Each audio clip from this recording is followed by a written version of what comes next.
The whole Kiki Palmer situation, isn't it? I actually saw the video of that, and they're literally all over each other and everything. I'm like, how do they know? Like, forget the whole mother thing. Like, where's the boyfriend?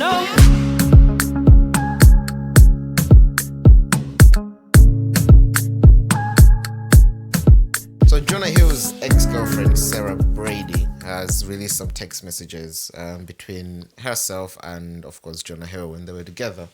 And the context of these text messages, she's claiming that, I guess this is evidence of him being controlling or abusive in the relationship. So you've both had a chance to review the text messages. And the first question is very simple. Are these text messages controlling or abusive? No. The guy is stating his preference in what he considers to be a romantic relationship. He's not telling her he has to be that way. He's stating, from what I've read, he's stating what he prefers. And I think that's a fair way to do it, because then she can decide if that relationship is for her or not. And the first thing that came to my mind was, if these roles were reversed, if she had sent him that message with those points, I don't think people would have batted an eyelid. Because if a female is saying to a male, if we're going to be in this relationship, I don't expect you to have inappropriate relationships with other men. I don't expect you to be, hanging around all the time with other females. I don't expect you to be liking other females' photos day in, day out. I don't think we would all bat an eyelid, would keep it moving. We'll be like, oh, you know what? That girl's really stated her preferences. She knows what she wants in a relationship, and that's what she deserves, and that's what she should get. I guess because it's a male that said it, now all of a sudden it's a problem. That's what I'm seeing. Okay. What I'm seeing is boundary setting. Okay, for some people that might be too many boundaries, then tap out. That's not the relationship for you. If those boundaries don't work, that's not the relationship for you.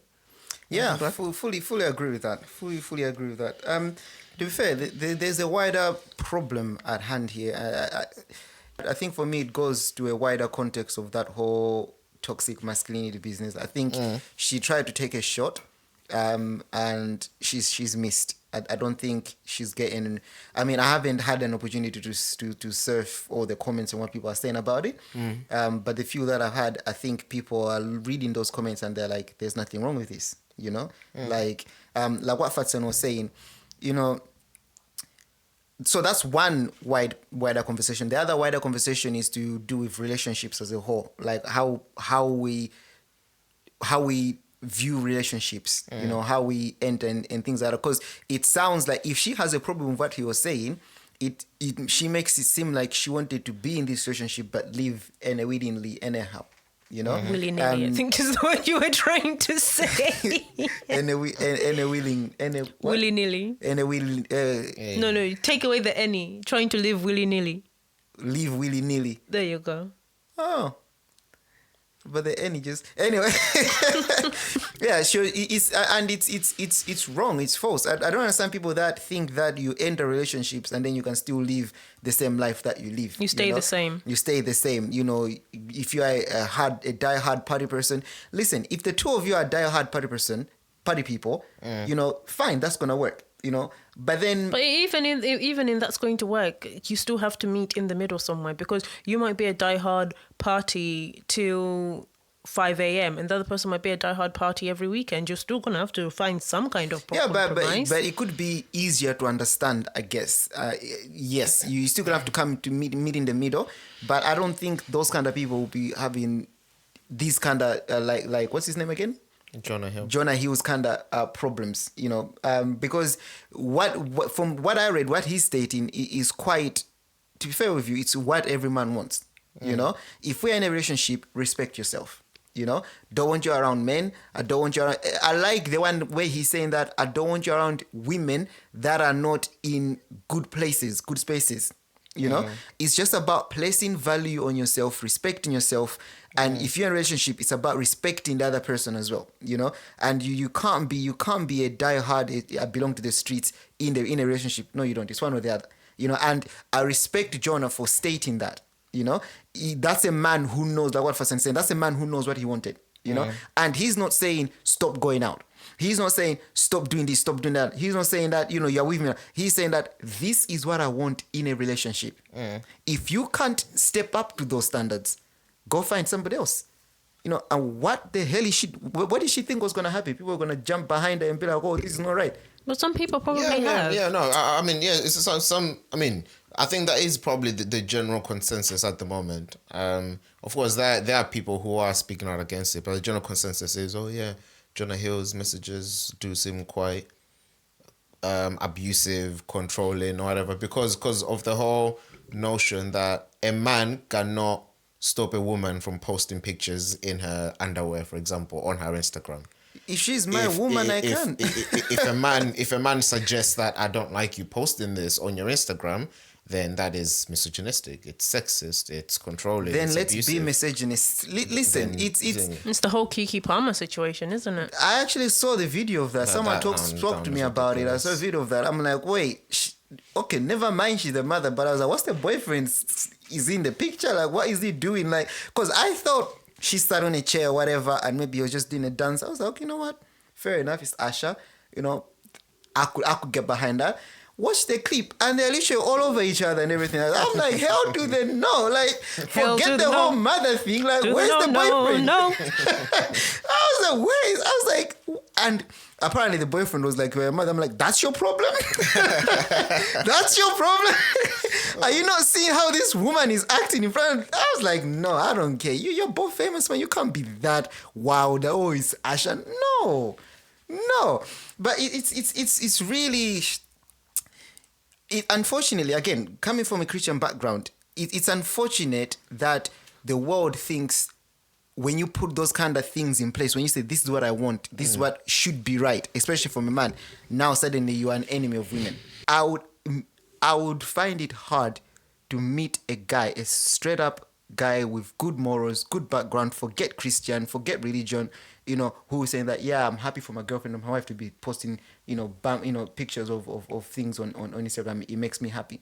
I would find that hard. Well, I mean, the guys are definitely there, but I guess you already ruled out a lot of people when you said with good morals and good values. Exactly. Because, of course, the guys are there, of course, which is why this is even a conversation. And I think that's the key point, because I don't see the abuse or the control, because like I said, what I'm seeing is Jonah stating his preferences, and there are going to be men that do want their women to post that stuff. They do want their women they don't mind their women hanging in certain circles. They enjoy the drama that they bring to their doorstep, that kind of, because he's not wrong in, the last point that he makes, unstable people. If you're going to be in a relationship, sometimes you're trying to keep a relationship healthy, there's some people you need to detach from if you really want that relationship to work. Because if you've got a friend and every day they occupy your time for nonsensical reasons, maybe you need to pull away a little bit, because you can't be leaving your home, leaving your husband, your partner every night at 2 a.m. to go rescue your friend because they've got themselves in a silly situation. That can't be the case. People have to grow up eventually, and I think to be in a healthy relationship, sometimes you do have to let go of people that are not going to allow for that. And yeah, some people might say, well, then that makes you a bad friend. That's fine, but birds. There's a reason why they're saying birds of a feather flock together, because eventually you are going to get consumed by that.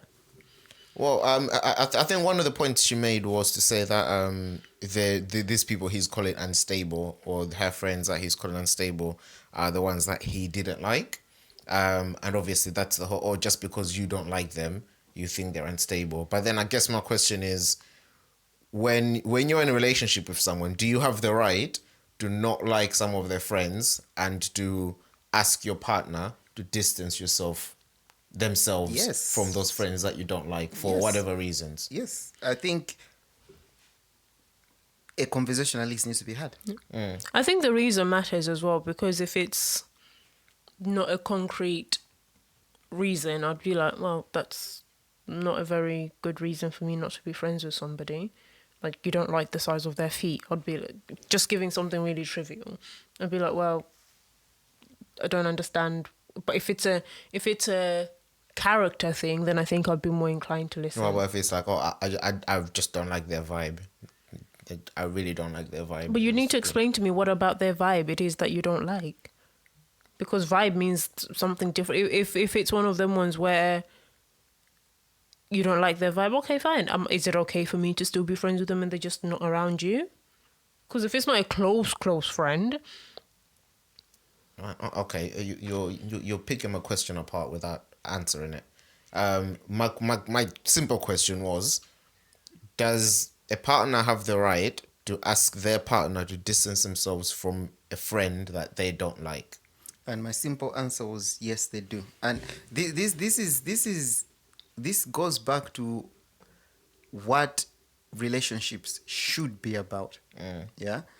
Unfortunately, relationships have become so diluted. 1 week you're dating someone else, the next week you're dating somebody else. There's no commitment, you know. There's no long lasting. There's no in it to the end. There's no in it seeing marriage as an end goal, which is what used to be, you know. And if that's the case, you place a high value on that relationship, you know. If you like somebody, if you are falling in love with somebody, one, you should be in it for the long run. And that means 2, you are seeing marriage. And that means 3, you are looking at compatibility between the two of you. Can we live together? You know, as you are getting to know each other, that's what you're doing. You know, so I believe at least a conversation needs to be had. And that conversation, regardless of maybe the reasons not being sufficient or not, is always going to lead to an adjustment, you know, in the dynamics. Because in that situation, yes, you might have known, you know, Tracy and Becky from the time that you were 3 years old. But this person, you're trying to say that this is my other half. You're trying to say that this is my rib. You're trying to say that this is my soulmate. I was born to be with this person. We're going to die together. You know, and if we go to our African traditions, you know, you actually, if you are a man, you are moving to that woman's village. So the woman, you know, that becomes your family. You see what I mean? That's how deep this thing is. You know, so yes, a conversation needs to be had. It's gonna be hard, and it's gonna be. I don't like that friend. I feel like they're a bad vibe for you. Vice versa is also true. Does how long you've been together matter then? Because if you're saying you're comparing your best friend versus your soulmate, does how long you've been together matter? Because after 3 months, you're not going to be saying this is my soulmate. I mean, I guess you could be. You could be. But I'm saying, and yes, does it matter how long you've been together? Yes, I think it matters how long you've been together, and this is why I'm saying that it's a conversation to be had. You can't be dating someone from today and then tomorrow you can't be friends with Becky. You know, Becky, bye. And then it ends, and then you're like, oh, Becky. What you up to tomorrow? And Becky's like, nothing to do with you. You know, so yeah, how long you've been with someone matters as well. And even on the guy's side, I think you need time to observe these people. You know, you might get a bad vibe and you keep an eye on them. By the time you're speaking about it, let's say 3, 4, 5 months or a year down the line, when you guys are more serious, more exclusive, you have a whole list of reasons to explain to your girlfriend why you don't think these particular people are good for her and good for your relationship. Therefore, it's not going to become about petty feet. Like, you know, like, oh, I don't like their feet. Like, and that's the thing. How often have you seen the feet in the last? If after 1 year all you have to say about them is their feet, then I would put up an argument. But like, I like the point that Pro Nick has said, that I think the time matters. The approach matters as well. We always talk about approach on this podcast. The approach matters, because yeah, if you've been with somebody for a year and you're venturing into seriousness and you've broached that conversation, I think it is definitely a conversation to be had, and I think it's definitely something to be considered by the receiving partner. Okay, why is so? And I think again, it's that, why is somebody, if you're truly in a good relationship, why is somebody that cares about me or tells me they care about me so much trying to pull me away from somebody I consider close? So that's something serious you'd have to think about, because if you genuinely believe that the partner that you're with has the best intentions for you, you have to think about it in that mind frame to say, well, if they've got my best interest at heart, why are they saying the things that they're saying? But I think sometimes when conversations like that are had, I think the woman's emotional brain usually takes it as an attack. And I can imagine this Sarah lady took these messages as an attack. Maybe from Jonah, did it need to be a face-to-face conversation as opposed to a texted list? Maybe that approach could have helped the situation. But I think sometimes as women, when we're having these difficult conversations with men, we do take them personal from the start. But I think sometimes you need that step back to say, actually, this is a person that cares about me. Why are they saying what they're saying? And if you look at it from that perspective and you still think they're being malicious, then fair enough. That's your conclusion at the end of the day. I think the fact that you have the freedom to walk away, yeah? Yeah. If you don't like something, walk away. Then walk away. You know, it's fine. Don't be out here posting pictures of, text messages of your conversations, or is just walk away. You're an ex. What's your problem? Literally just leave it. It's unfortunate, but women don't. But I think everybody's striving. Everybody's striving to be an ambassador for the feminist movement, though, isn't it? And this feminist movement is the work of the devil. I tell you, it is the work of the devil. It is destroy. It is gonna destroy. Okay. Mark my words. Okay, you think things are bad now, but it's destroying even the younger women. Instead of us teaching traditional values, teaching family roles, teaching, gender equality and the different in gender roles, instead of raising up that generation like that, we are now telling young women, yeah, you can do the heck you want, no man can say whatever. Oh, it's all fine and good now, but that's not how it was designed to be. And it's only gonna get worse. This feminine thing, it's only gonna get worse. I think if I always laugh to myself, because I think if as a society, as a world, we understood the role of a woman from a biblical perspective, we would realize we're actually putting a lot more on our plates than there's meant to be. 100%. We're literally piling things on the plate, and it's like, no, that's not even meant to be for us. Why are you adding it to the plate? That's not our job. Like, move it along. That's the blue job. All right. Well, I think it would be responsible for us to say that we're not saying Jonah Hill wasn't controlling or abusive, full stop.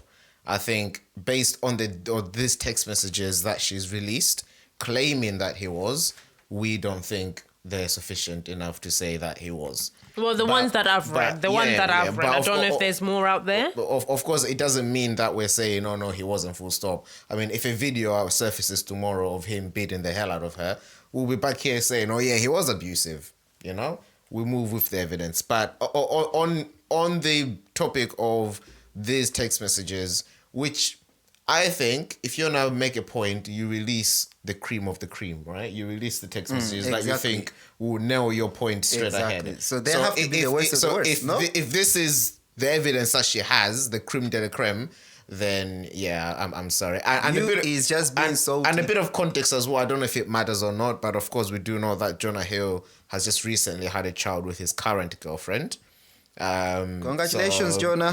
My G. Maybe it's a woman scorned type of situation. I don't know. I don't want to go down that hill because why now? Why now? How long ago? Why now? How long ago were they exes? It's been a while. Imagine. For him to get a new. I mean, that can happen in a month, I guess. But I think it's been a while. I don't know the exact numbers, but I think it's probably more than a year. I believe so. But anyway, is she single? Who? The Sarah Brady lady? Mm-hmm. I don't know. Why? Oh, just add to the evidence. Anyway, so there we have it with that one. Right. Can I provoke Pro Nick before you? What do you mean? Don't provoke me to anger. This one will definitely provoke you to anger. Or else you'll be in danger. Did you hear about the